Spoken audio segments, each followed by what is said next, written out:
Semayang. Tak apa, ambil gambar masuk dalam YouTube ni.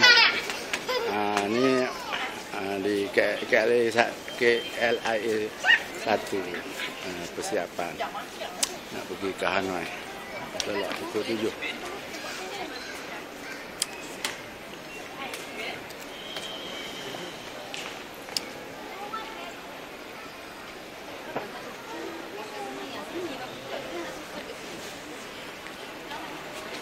Semayang.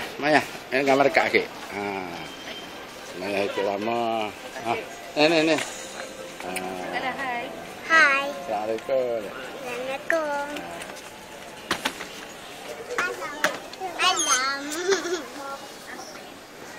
Assalamualaikum.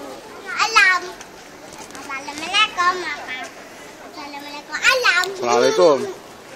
Ambil gambar kenangan.